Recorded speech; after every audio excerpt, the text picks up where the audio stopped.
Assalamualaikum warahmatullahi wabarakatuh. Kembali lagi sama Ibu Asri di mata pelajaran lintas minat ekonomi. Pada pertemuan kali ini kita akan belajar pelaku kegiatan ekonomi. Jadi, sebelum kita masuk ke dalam materi, di sini Ibu akan menjelaskan apa saja yang akan kita pelajari pada pertemuan kita kali ini. Peta konsep kita hari ini adalah yang pertama, kita akan belajar tentang kegiatan ekonomi. Jadi, apa saja kegiatan yang ada di dalam ekonomi itu? Nanti kita akan pelajari lebih dalam lagi. Lalu yang nomor dua, peran pelaku ekonomi dalam kegiatan ekonomi. Dan yang terakhir, kita akan belajar tentang model diagram interaksi antar pelaku ekonomi atau circular flow diagram. Yang pertama, kita akan belajar tentang kegiatan ekonomi. Apa itu kegiatan ekonomi? Kegiatan ekonomi itu sendiri adalah suatu kegiatan yang dilakukan oleh manusia untuk memenuhi kebutuhan hidupnya. Biasanya, kebutuhan ekonomi itu terdiri atas kegiatan produksi, distribusi, dan konsumsi. Jadi, ada 3 kegiatan dalam kegiatan ekonomi itu sendiri. Seperti yang sudah Ibu sebutkan sebelumnya, jadi tadi kegiatan ekonomi itu kan ada 3. Ada kegiatan produksi, ada kegiatan distribusi, dan ada kegiatan konsumsi. Yang pertama kali akan dijelaskan yaitu adalah kegiatan produksi. Kegiatan produksi itu sendiri adalah usaha manusia untuk menghasilkan atau mengubah barang atau jasa yang bernilai ekonomi lebih tinggi. Jadi, produksi itu juga dapat diartikan sebagai kegiatan manusia yang menghasilkan atau menambah kegunaan barang atau jasa untuk memenuhi kebutuhan manusia. Lalu, kegiatan produksi itu juga memiliki tujuan tertentu. Nah, tujuan tertentunya itu apa? Yang pertama, ada menambah atau meningkatkan nilai guna suatu barang. Lalu yang kedua, untuk memenuhi kebutuhan masyarakat. Yang ketiga, mengelola atau memanfaatkan sumber daya alam menjadi berbagai jenis barang dan jasa. Dan yang terakhir, serta mempertahankan kelangsungan proses produksi. Di sini juga ada jenis-jenis kegiatan produksi. Apa aja jenis-jenisnya? Yang pertama ada produksi agraris. Produksi agraris itu sendiri adalah kegiatan produksi yang memanfaatkan sumber daya alam. Karena agraris jadi adalah kuncinya adalah agrarisnya itu. Jadi agraris itu kan secara alam. Jadi kegiatan produksi yang memanfaatkan sumber daya alam untuk menghasilkan produk dengan melakukan pengelolaan yang baik.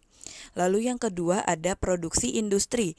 Produksi industri itu sendiri adalah kegiatan produksi yang bertujuan untuk mengubah bahan baku menjadi barang setengah jadi atau barang jadi yang nantinya dijual ke konsumen. Yang ketiga ada produksi ekstraktif. Produksi ekstraktif adalah kegiatan produksi yang mengambil sumber daya alam dari dalam bumi kemudian menjualnya ke perusahaan lain untuk diproses menjadi sesuatu yang baru. Yang keempat, produksi perdagangan. Produksi perdagangan yaitu kegiatan produksi yang berperan sebagai perantara antara produsen dengan konsumen. Yang kelima, yaitu ada produksi jasa. Produksi jasa adalah kegiatan produksi yang bertujuan untuk menjual jasa berupa keahlian tertentu yang dapat menangani masalah orang lain. Contoh-contohnya pada produksi agraris yaitu contohnya adalah menanam padi di sawah. Nah, hasil panennya itu langsung dijual ke pedagang beras. Nah, itu adalah salah satu produksi agraris karena dia dari halam. Lalu yang contoh yang kedua yaitu produksi industri, yaitu misalnya dari kita pengusahaan makanan ringan yang mengubah biji jagung itu akan menjadi popcorn. Nah, itu adalah udah produksi industri. Jadi yang ngambil dari barang yang setengah jadi terus dijadikan barang yang sudah jadi gitu, yang seperti popcorn dari jagung terus jadi popcorn. Lalu yang ketiga yaitu produksi ekstraktif. Tadi yang produksi ekstraktif itu dari mengambil dari sumber daya dari dalam bumi kemudian dijual ke perusahaan lain. Contohnya adalah penambangan batu bara. Nah, itu adalah salah satu produksi ekstraktif. Lalu yang keempat tadi ada contohnya produksi perdagangan, yaitu kegiatan yang perantara antara produsen dengan konsumen. Contohnya adalah jadi kita contoh adalah produksi perdagangan ya. Kita contohnya produsennya, yaitu kita membeli hasil pertanian dari para petani, lalu kita jual ke perusahaan dagang atau ke konsumen akhir. Jadi kita seperti perantara antara produsen dengan konsumen. Itu sudah dikatakan menjadi produksi perdagangan. Yang terakhir, contohnya adalah produksi jasa. Itu adalah kita misalnya jasa bengkel mobil, jasa bengkel motor, jasa cuci motor, jasa cuci mobil. Itu juga sudah menjadi produksi jasa. Selanjutnya, ada faktor-faktor produksi. Jadi, faktor produksi itu sendiri adalah segala sesuatu yang dibutuhkan agar kegiatan produksi itu dapat berjalan dengan lancar dan baik. Jadi, faktor-faktor produksinya itu apa aja? Yang pertama ada sumber daya alam atau fisik, yang kedua ada sumber daya manusia atau tenaga kerjanya, lalu yang ketiga ada modal, keempat kewirausahaan, dan yang terakhir ada sumber daya informasi. Selanjutnya yaitu teori produksi. Teori produksi adalah teori yang menerangkan sifat hubungan antara tingkat produksi yang akan dicapai dengan jumlah faktor-faktor produksi yang akan digunakan. Jadi konsep utamanya adalah teori produksi ini adalah memproduksi sejumlah output semaksimal mungkin dengan input tertentu, serta memproduksi sejumlah output tertentu dengan biaya produksi seminimal mungkin. Selanjutnya, fungsi produksi. Fungsi produksi menunjukkan bahwa jumlah barang produksi tergantung pada jumlah faktor produksi yang digunakan.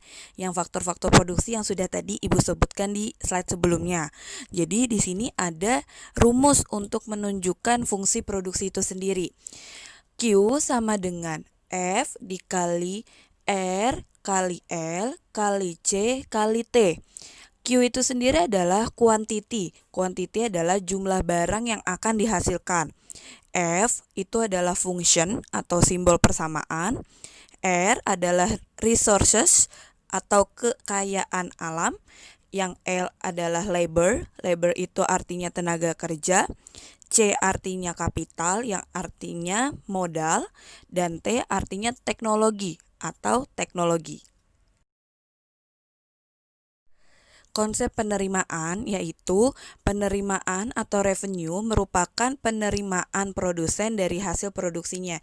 Jadi, perusahaan akan menjual hasil produksinya dan akan mendapatkan penerimaan atau pendapatan. Nah, itu namanya sudah konsep penerimaan. Jadi, barang yang kita jual, barang yang kita produksi, lalu kita jual ke konsumen, lalu dari konsumen akan memberikan sejumlah uang. Nah, uang itu dapat dikatakan sebagai pendapatan kita.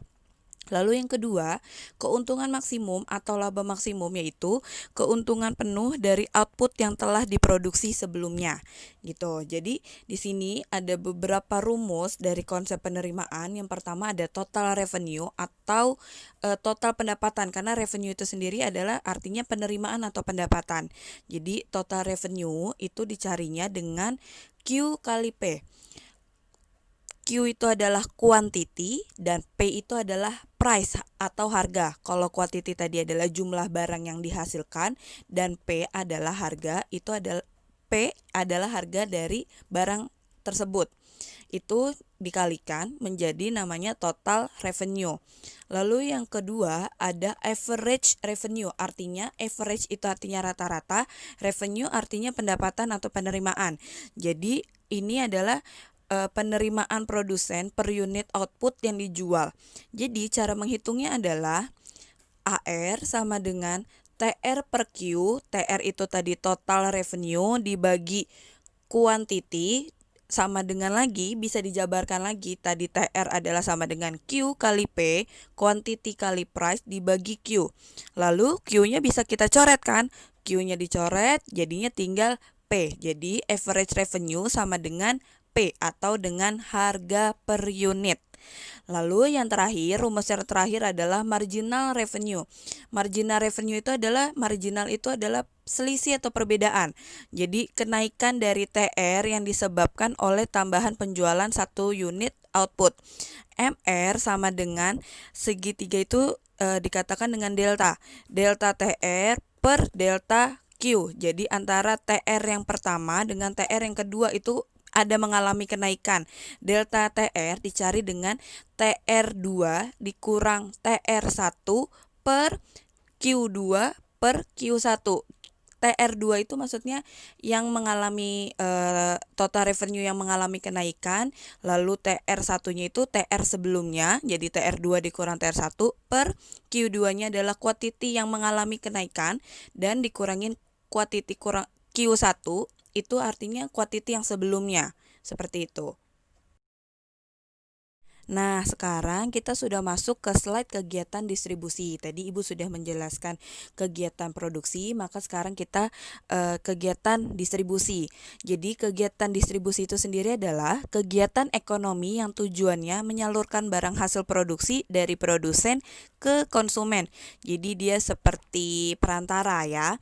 Terus, kegiatan distribusi ini meliputi perdagangan, pengangkutan, penyimpanan, dan seterusnya hingga barang atau jasa tersebut sampai pada ke konsumen.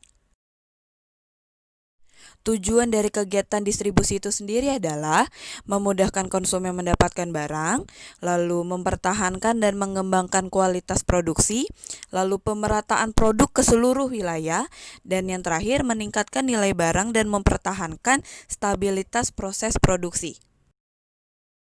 Nah, selanjutnya ada pihak-pihak yang melakukan distribusi. Yang pertama ada agen atau dealer, yaitu perantara pemasaran atas nama perusahaan. Jadi, menjualkan barang hasil produksi perusahaan tersebut di suatu daerah tertentu. Balas jasanya yang diterima berupa pengurangan harga atau komisi. Nah, yang kedua ada broker atau makelar, yaitu perantara pemasaran yang kegiatannya mempertemukan penjual dan pembeli untuk melaksanakan kontrak atau transaksi jual beli. Balas jasa yang diterima disebut dengan kurstasi atau provisi. Yang ketiga ada komisioner. Komisioner adalah perantara pembelian dan penjualan atas nama dirinya sendiri dan bertanggung jawab atas dirinya sendiri. Balas jasa yang diterima disebut dengan komisi. Lalu yang keempat ada eksportir. Eksportir yaitu pedagang yang melakukan aktivitasnya dengan menyalurkan barang ke luar negeri. Lalu yang kelima ada importir. Importir adalah pedagang yang melakukan aktivitasnya dengan menyalurkan barang dari luar negeri ke dalam negeri. Yang keenam ada pedagang besar atau grosir, pedagang yang membeli dan menjual barang dalam jumlah besar. Yang terakhir, yang ketujuh ada pedagang eceran, yaitu pedagang yang membeli barang dari produsen atau pedagang besar, yang pedagang grosir tadi, kemudian menjual barang kepada konsumen. Nah, sekarang kita akan membahas tentang kegiatan konsumsi. Kegiatan konsumsi yaitu suatu kegiatan manusia yang menggunakan dan mengurangi daya guna suatu barang dan jasa yang bertujuan untuk memenuhi kebutuhan hidup dan kepuasan manusia, baik secara berangsur-angsur maupun sekaligus. Tujuan dari kegiatan konsumsi ini adalah pemenuhan kebutuhan jasmani dan rohani, memakai nilai guna suatu barang sekaligus, dan memakai nilai guna barang secara bertahap. Faktor-faktor yang mempengaruhi konsumsi itu sendiri, yang pertama ada penghasilan, tingkat pendidikan, harga barang dan jasa, jumlah keluarga, jenis kelamin, selera dan gaya, adat istiadat dan kebiasaan. Perilaku konsumen atau teori konsumen itu ada dua pendekatan. Yang pertama ada pendekatan nilai guna kardinal dan yang kedua ada pendekatan nilai guna ordinal. Pendekatan nilai guna kardinal yaitu suatu daya guna atau nilai guna yang bisa diukur dengan satuan uang atau utilitas. Nilai guna tersebut memiliki tingkatan yang sesuai dengan subjek yang menilainya. Nah, sedangkan kalau ordinal itu adalah semakin banyak produk yang dikonsumsi, maka semakin besar kepuasan yang didapat oleh konsumen. Nah, selanjutnya ada fungsi konsumsi. Fungsi konsumsi atau konsumsi adalah bagian pendapatan yang dibelanjakan untuk kebutuhan konsumsi. Jadi di sini ada rumusnya, Y sama dengan C plus S. Y itu sendiri adalah pendapatan, C itu sendiri adalah konsumsi, dan S adalah tabungan. Diambil dari kata saving, tabungan. Jadi rumusnya adalah Y sama dengan C plus S. Untuk materi kita hari ini cukup sampai di bagian kegiatan ekonomi saja ya nak. Jadi untuk bagian yang selanjutnya, untuk bagian peran pelaku ekonomi dalam kegiatan ekonomi sama model diagram yang tadi yang circular flow diagram, itu nanti akan Ibu jelaskan di materi selanjutnya ya nak, di pertemuan selanjutnya. Jadi nanti ditonton video Ibu yang part 2, jadi ini yang part pertama. Nah, materinya untuk part pertama cukup sampai di kegiatan ekonomi saja. Lalu pada pertemuan hari ini tidak ada tugas yang Ibu berikan. Jadi cukup untuk ditonton dan dipahami video part pertama. Nanti untuk selanjutnya untuk materi bagian B dan bagian C akan Ibu upload, akan Ibu masukkan ke YouTube Ibu 1 minggu kemudian pada saat pembelajaran lintas minat ekonomi.